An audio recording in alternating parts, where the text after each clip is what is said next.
every leaf, each branch. Or you can just water the root of the tree, and then you automatically water the whole tree. So we can try to serve or do something nice for each and every living entity. And that's a beginning. But it's much more efficient and much more effective to serve the root, the origin of all living entities, and that's Krishna. Krishna means the Supreme Personality of Godhead, the source of all.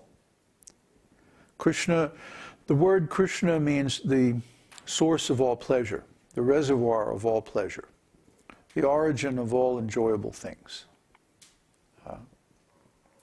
So when we chant Krishna, we are invoking the complete whole, the original source, the root of all existence, the supreme controller, the source of all energies, the creator, the knower, the doer. Our original and only real eternal friend. Now that's Krishna.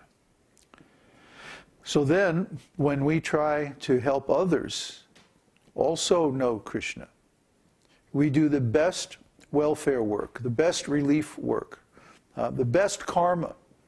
At that point, it's actually beyond karma. It's transcendental knowledge. To give transcendental knowledge to others is the best welfare activity because this knowledge is the cure for all suffering. It's the solution to all problems. It's the best knowledge because it leads to the cessation of material suffering, the cessation of material ignorance, the cessation of material existence. We're all going to die anyway. So we might as well leave the body in such a way that in the next body, we're in the spiritual world, in the transcendental world. That's where Krishna is. Sometimes he comes to this material world, but most of the time he's not found here. It's only very rare periods that he comes. The last time was 500 years ago. He came as Chaitanya Mahaprabhu. And there are many different saints, and there are many different scriptures in the world. There are many different religions, many different spiritual paths. But if you do a comparative study, you will not find any teaching that can match the teaching of Krishna. This esoteric teaching is actually the teaching of Krishna. He gave this teaching 5,000 years ago, and it was written down as the Vedas. The Vedas are the world's oldest spiritual literature, the world's oldest spiritual culture, and the oldest living culture in the world. Every other ancient culture has been destroyed. Only the Vedic culture goes back with a clear, continuous lineage more than 5,000 years. So if you want to know what the ancients knew, if you want to know the process that leads to the cessation of all misery, solution of all problems, because all problems have to do with this material body. There isn't a single problem you can name that is not associated with or finds its cause from this material body. All problems are here in this material world.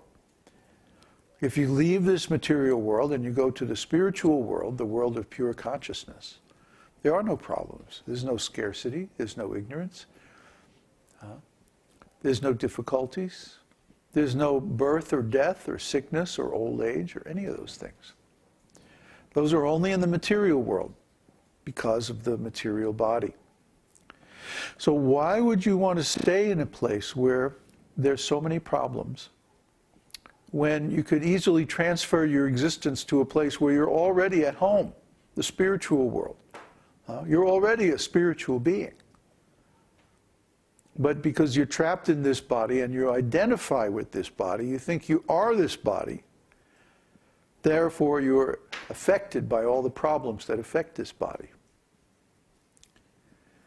So the beginning of transcendental knowledge is to know that I am not this body, I'm not this mind, I'm not this name, I'm not this form, I'm not this designation, whatever material designation I may have. But I am an eternal being of pure consciousness, like unto God himself.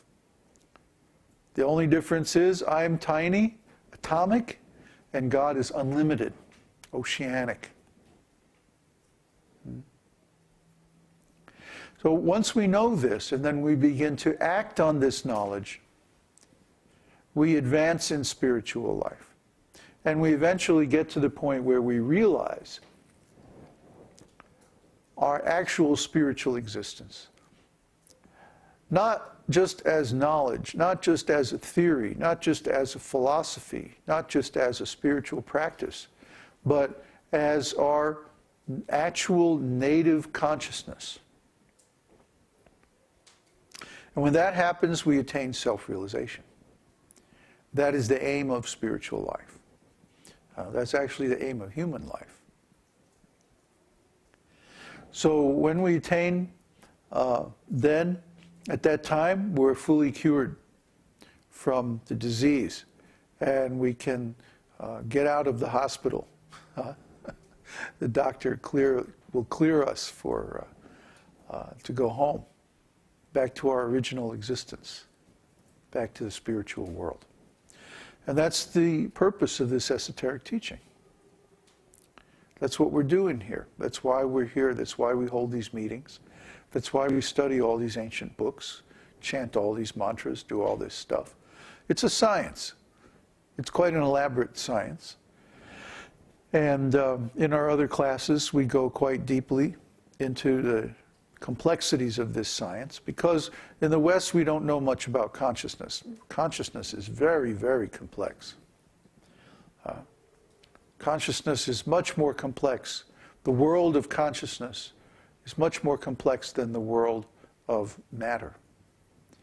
There are more varieties of phenomena, more varieties of experience in the spiritual world than there are in the material world.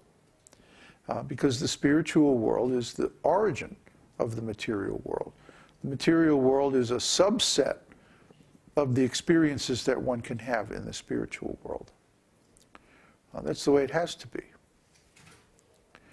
So just like the soul is limited or finite, and the Lord is unlimited, the material world is temporary, and the spiritual world is eternal. Krishna says, never was there a time when you, nor I, nor all these kings did not exist. And never in the future shall we cease to be. The soul is eternal, immortal, and primeval. He does not die when the body is killed. No one can destroy the imperishable soul. It cannot be hurt by weapons, cut by a knife, withered by the wind, dried by the sun, burned by fire. There's nothing that can affect the eternal soul. The only way the soul can become diseased is by our own will.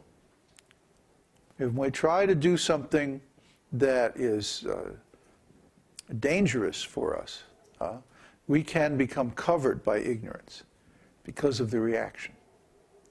So in this material world, there's so many sinful things. Anytime we cause pain to another, or anytime we pollute our senses, then we perform sinful activities. So there's so many sinful activities: meat eating, intoxication, illicit sex, gambling, speculation. And of course, these things are rampant in the world. So as monks, as spiritual people, we withdraw from these activities, and instead we cultivate spiritual activities. We chant the holy name, we eat food, vegetarian food offered to the Lord, we meditate on his pastimes and his qualities. We understand this philosophy and we serve him. And the main service that we do is that we help other people to understand this philosophy. It's not like we're mindless fundamentalists trying to grow our little cult. Actually, we turn away a lot of people. Somebody wrote me yesterday, and they said, well, I want to come down there and join your school. I want to take all your courses, and I want to do this, and I want to do that. And their name was so-and-so Das. And I said, well, where'd you get that name, so-and-so Das? And he said, oh, well, I'm a member of ISKCON, and da-da-da-da-da. I said, I'm sorry. We have a policy. We do not accept members of ISKCON. And he wrote back, I'm shocked.